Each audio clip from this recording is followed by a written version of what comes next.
UCF falls to Cincinnati to lose their third game straight as their tournament chances dwindle.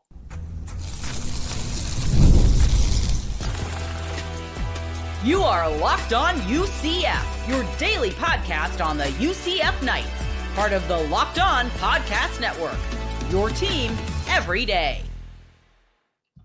Welcome on into Locked On UCF, your daily UCF podcast. I'm your host, Mike G, and thank you so much for making Locked On UCF your first listen of every day. For the first word on this show, from the last word on sports, is my good friend, Andrew Gluchov. Andrew, you've been covering UCF sports for a very, very long time. You've seen this before. You've seen this song and dance before. UCF falls to Cincinnati. We said it on the last show you and I recorded together. A loss here would make their tournament chances rough.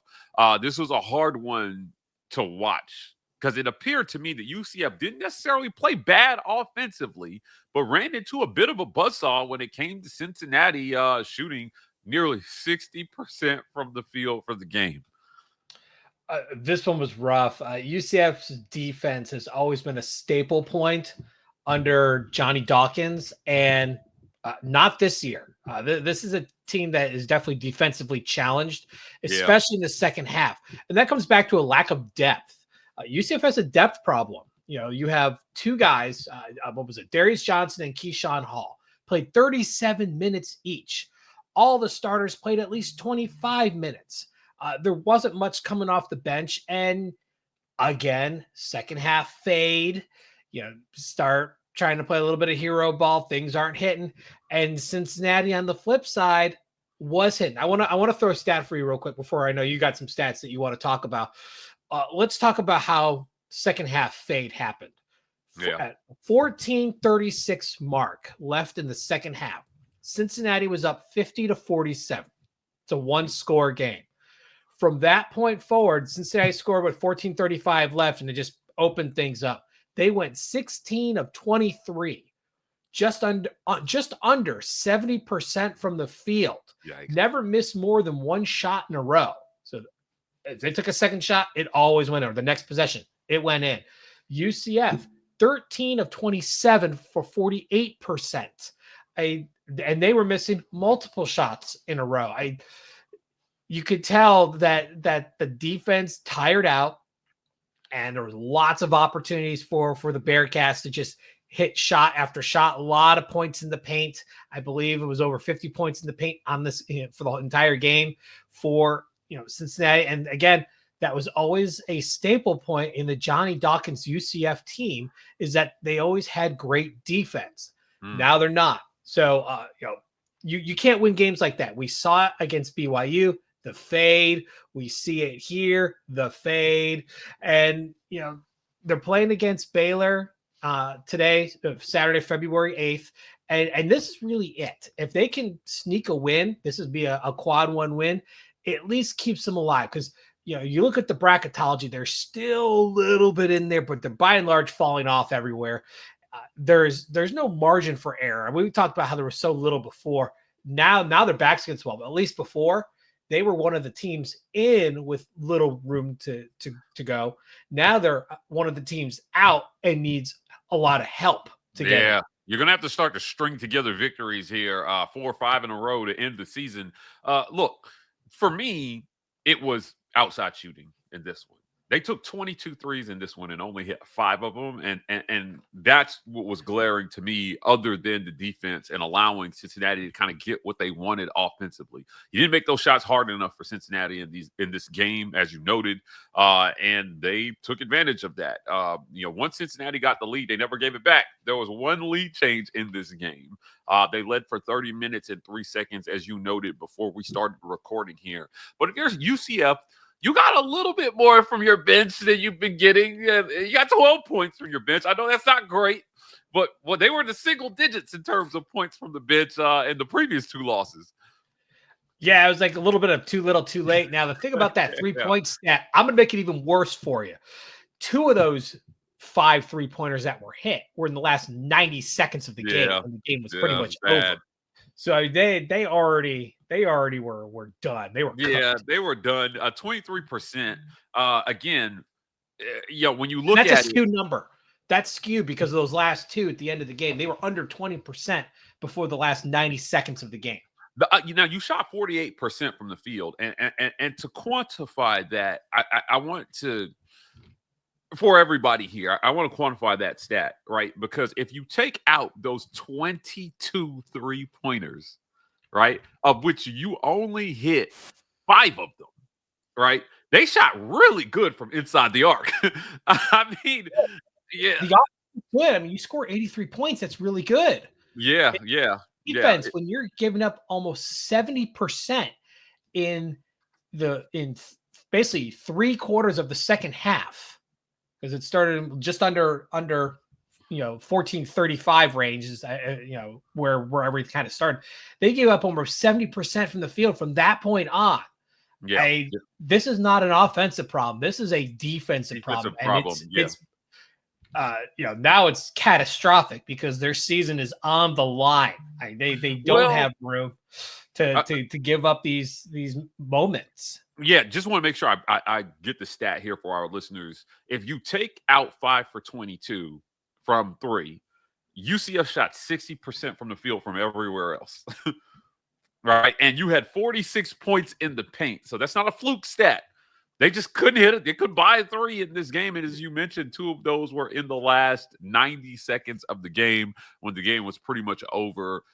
Poor outside shooting did you in here, plus giving up way too many points. That 14 of 18 from the free throw line. So, nothing glaring there. You out-rebounded Cincinnati in this game in terms of defensive rebounds and total rebounds, 39-27. They out-rebounded them 39-27. Now, turnovers. Turnovers killed UCF in this one. 16 turnovers they committed, and they only forced to 10 on the other side. And then when you look at points off turnovers, you gave up 18 points off turnovers. And a game that you lost by 10. So that again, we're talking about all these little different things here, but these things come back to haunt you at the end of the day. And there's a few more things I want to point out. Again, assists were Cincinnati had more assists, especially in the second half. UCF doesn't pass the ball as much. There's just a lot of times they just go. UCF was out assisted 18-13, not a huge amount, but 56 points in the paint. That's how much Cincinnati scored. So you're talking well over half the game right there. UCF had 46, which is still not to scoff at, but look at the point difference. It was 10. What was the final score difference? It was 10. There is the ultimate literal point difference right there, was the fact that they're hitting they're getting the easy shots and lay-ins, right inside the paint. I mean, you're only talking 3, 4, 5 feet away. You're gonna make those shots. That's just the way it is. The key is you can't let them get inside like that. You can't let them bully around. We know UCF's got a depth problem. We also know they have especially in the big man area, they don't have the bodies, and they don't have a real good shot blocker. They both teams have 4 blocks apiece, but I mean, there's no one that scares opponents away from the paint. They're seeing these numbers too many times where they're just able to just charge in, and bully around, UCF's 4s and 5s. It's you can't win games like this. Yeah. At the end of the day, we've noted this, and we'll move on here. This is just not a very deep team. They're talented at the 1 deep, but when you go to the bench, there's not anything there. Defense falls off, shooting falls off. And teams seem to open up leads when the starters have to come out of the game, or at the end of the game, you're giving up buckets, and you're letting teams run away from you. You're tired. Yeah, right. Your team's tired. Ivy Curry played 29 minutes in this one. Johnson played 37 minutes. Keyshawn Hall played 37 minutes. Coleman played 25 minutes of the starters. Thiem played 32 minutes. Time played 32 minutes. So, I'm looking at this and I'm just thinking to myself, of the starters, Keyshawn Hall was the only one that didn't shoot better than 50% from the field. He was 8 of 18 from the field, so he didn't have a bad game. But my point is that if that of your starters, if that was the worst offensive performance. Where are the rest of your points coming from? Everybody else was a combined, it looks like 5 of 10, 11, 12 from the field. Right? That's all the production. I mean, that's actually good for them, though. That's all if you look at UCF's last handful of games, this is actually the best bench scoring they've had in a while. Kenny Williams and Dear Johnson each had 6 points apiece on, five made field goals, 2 free throws. This, again, you've got a very thin bench, a lot of talent, but it's not coming together.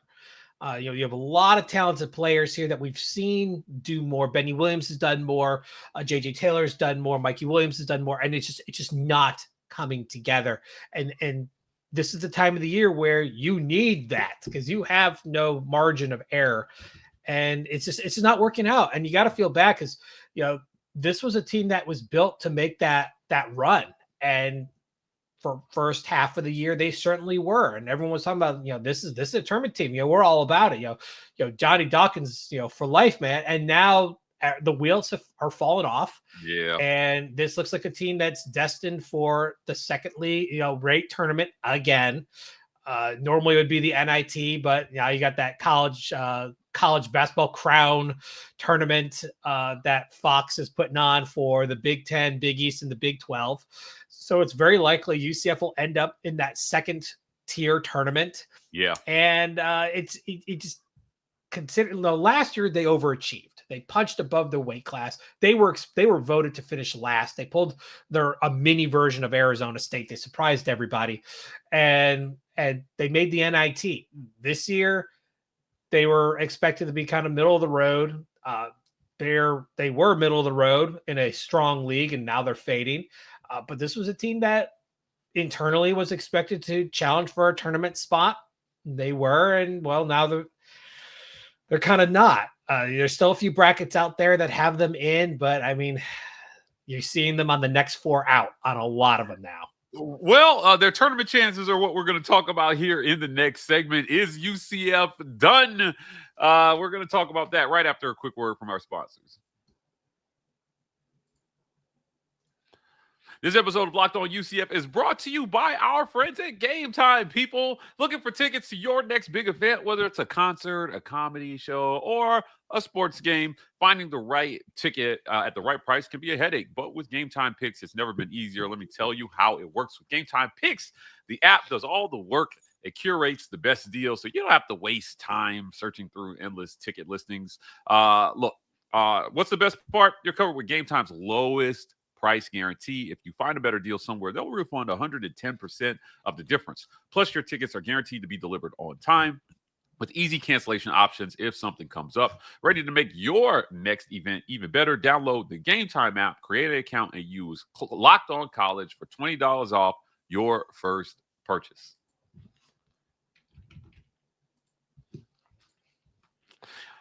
Are they done? This is it. Can they make the tournament? The answer is yes, but the chances are slim. And that's what we're talking about here in our second segment here. Look, you've got, in my mind, you've got a couple of routes to the tournament. Hear me out, Andrew. I am all ears. Number one, your first route to the tournament is to win out. If you can win out, which would include a win over Iowa State, I think UCF makes the tournament. That would give you 4 quad 1 wins, and I think that gets you in. Your second route, which is the most unlikely route, is to win the Big 12 tournament. I don't think they're going to win the Big 12 tournament, but can they? Is there a chance they could win this thing out? And do you see this the same way? I mean, how many of these last few games do they have to win in your mind for them to make the NCAA tournament and stay on the bubble, or get off the bubble and into the tournament fully? Well, if you want to get off the bubble and into the tournament fully, you got to win out. Simple as that. The win against Baylor and the win against West Virginia, and the highlight one of the win against Iowa State. That's the highlight. If they drop Iowa State but win the rest, They could squeak in with some help. Okay. You look, so I'll give them 20 wins, I believe. That would make them 20-10. Yeah, and so, but some of the key is you got to win the games you're supposed to win. Their schedule outside of Baylor, West Virginia, and Iowa State is backloaded against lower net ranked teams. They can't afford any of those to go the wrong way. They have to win them all out. Because while the net is not in their favor, the human aspect of the committee is in their favor because they look at those quad one wins, but because they happened earlier in the year, that goodwill has faded, and that's what's bringing them out of the tournament.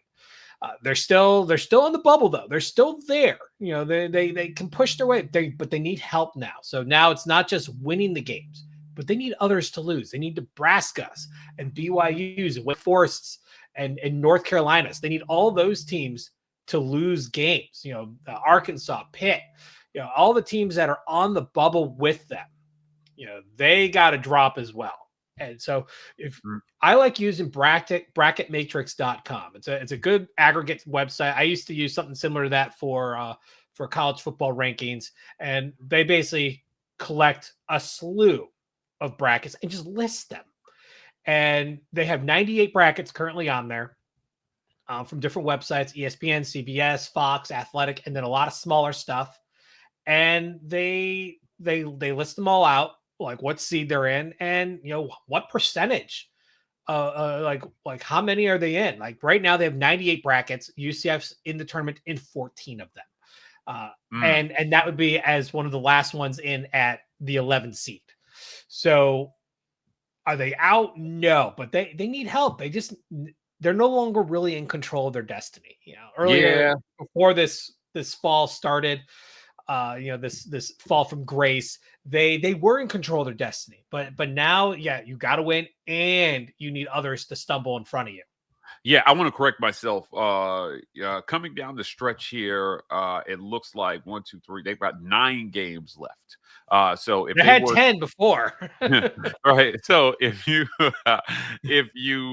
win all of them except for Iowa State, that would mean that you won 8 out of your last 9. So I believe it'd be 21-10. 21-10, yeah, and that again at 21-10 with 4 quad one wins, I think you get in. If Iowa State was one of them, if Iowa State's not one of them, then I still think that's a pretty decent resume with 3 quad ones.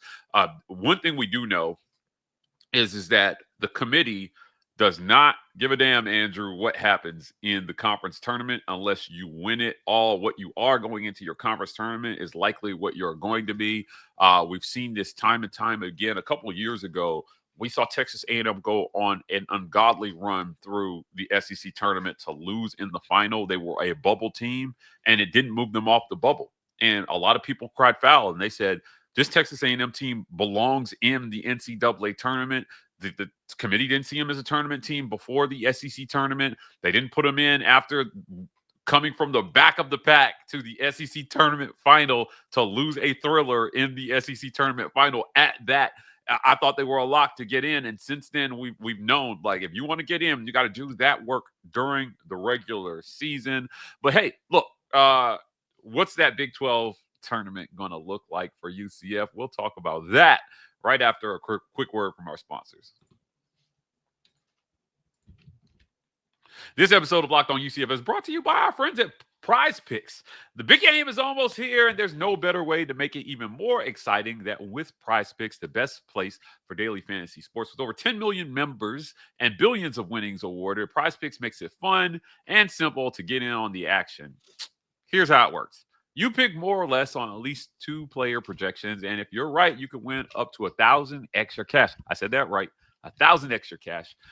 Prize Picks even has a free pick for the big game where Patrick Mahomes only needs to throw 1 yard for you to win. That's it. Guys, I think he's going to throw for 1 yard. Pair that with 1 or more correct pick, and you're cashing out. Download the app today and use code LOCKEDONCollege to get $50 off instantly after you play your first $5 lineup. That's code LOCKEDONCollege for $50 instantly after you play your first lineup.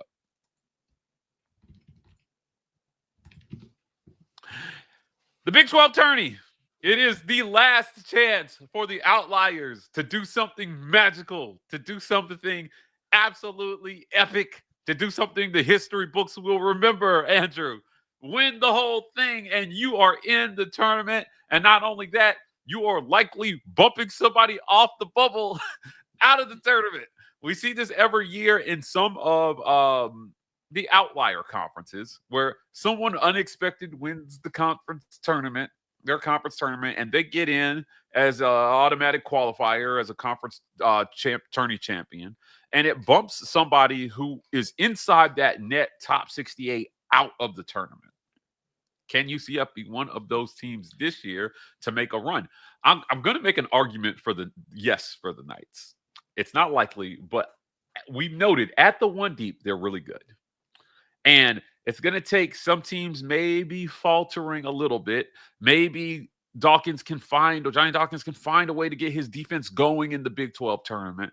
But, man, we've seen some teams come close to pulling this off in recent history. I think UCF has enough talent at the one deep to get this done. If Keyshawn Hall gets hot, man, if they can sink the three, I think they can go a run on this Big 12 tournament and at least make it interesting.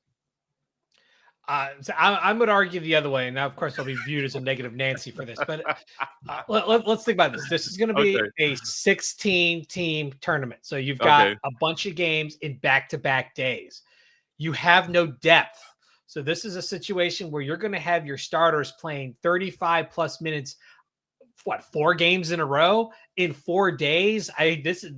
That really stacks the odds against you. This is where you need your depth to help conserve some energy and allow this to stretch a little bit. I think UCF can run with anyone in a single game system. However, you're talking in a multi-game stretch, back to back to back. I just don't see them having enough horses to be able to do this on a multi-day basis, especially, you're going to be in the bottom part of the conference. Right now, UCF is 12th in the Big 12 at 4-7 overall. So they would start in the bottom part. I mean, you're going to be playing, up against a Kansas. Now, the only benefit is you're not playing a home or a road game. It's a neutral game, but still, that's a team that they also don't match up all that well against Kansas when they start getting tired, because the big men just start to have their way with them. Hunter Dickinson just is they can't control him. They can't contain him.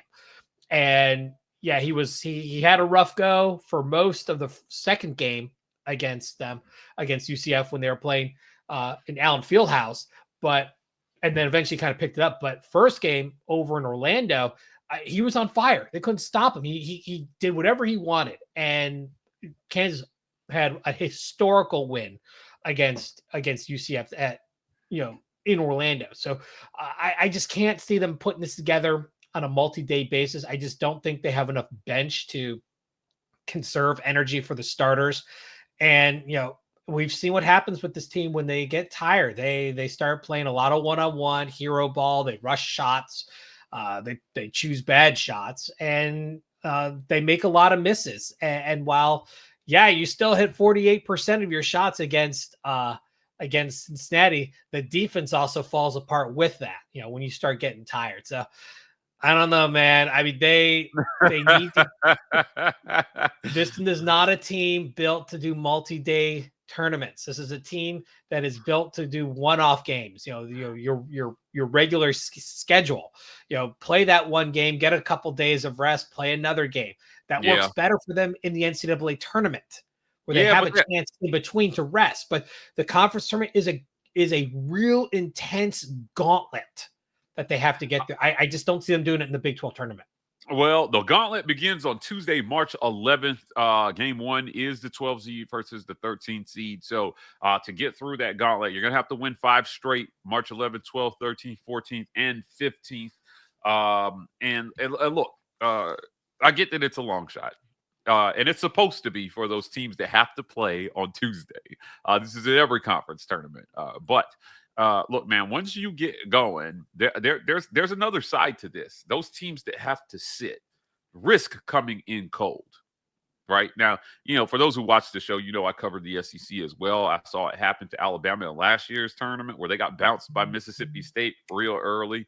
Not getting to play, I think playing in those early rounds can be a little bit of an advantage because you're coming in warm and you're coming in hot, Andrew. And, those other teams that have had to sit for a few days, they start cold. You can get up on them, man, and you can really shock the system. Crazier things have happened. Again, the Big 12 tourney starts on March 11th at the T-Mobile Center in Kansas City, Missouri on March 11th through the 15th. So we're going to keep an eye on that one and see where it ends. If you're UCF, Johnny, just take it out. Just take this out. Just win 8 of the last 9 and just take this out of the equation. So we'll have to talk about this. This is such a talented team. It'd be a shame not to see them have a chance to get to the NCAA tournament and test their mettle against the best in the country. See how it goes. Look, great conversation, Andrew. As always, I want to thank you for joining me. Before we get out of here, tell people where they can find you. You can catch me on Twitter /X or Blue Sky at StatBoyDrew. And you can catch my writings on The Last Word on College Football, a part of The Last Word on Sports family. Guys, thank you so much for making Locked On UCF your first listen of every day. For your second listen, go check out our friends at Locked On Big 12. Our guy Drake Toll leads the conversation in conference realignment news and pulls no punches when it comes to talking about every team in the Big 12, including the UCF Knights. You can find Locked On Big 12 on YouTube or wherever you listen to your podcast, and you can find us here tomorrow on Locked On UCF.